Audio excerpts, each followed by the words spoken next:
We've now made it to week 3.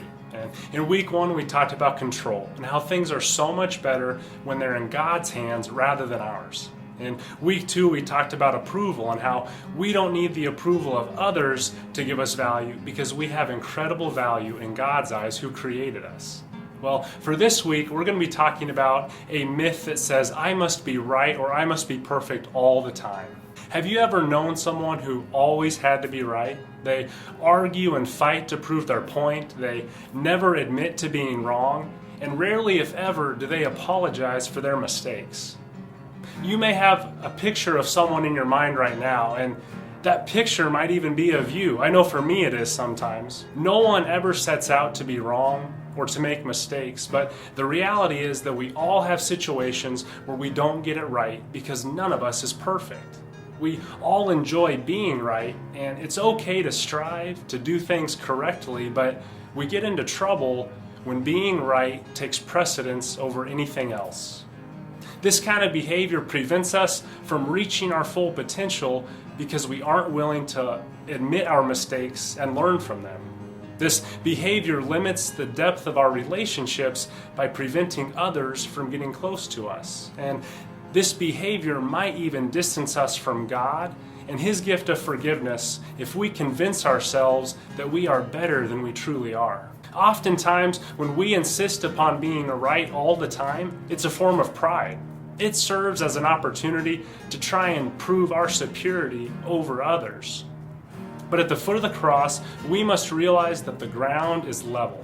No one has any right to demand blessings from God or to claim higher status in God's family than anyone else. Romans 3:23 says, "For all have sinned and fall short of the glory of God."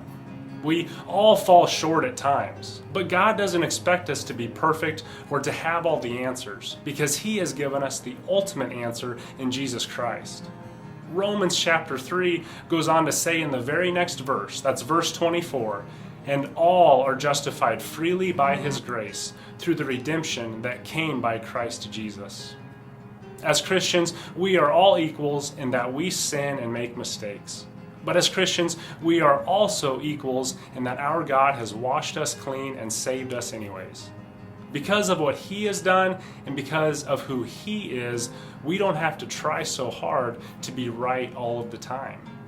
We can let our guard down, we can admit our mistakes, because none of those errors is able to diminish our value in the eyes of God.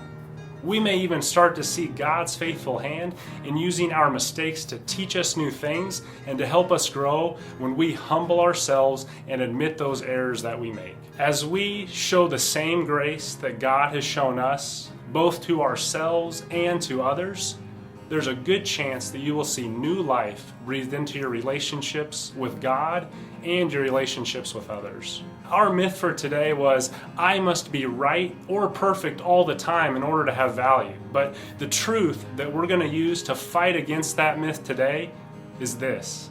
My value is based on my identity as a redeemed child of God. I don't have to be right all the time or have all the answers because in Jesus Christ, God has given me the most important answer of all. I hope that this message has been encouraging to you, and I thank you for joining us.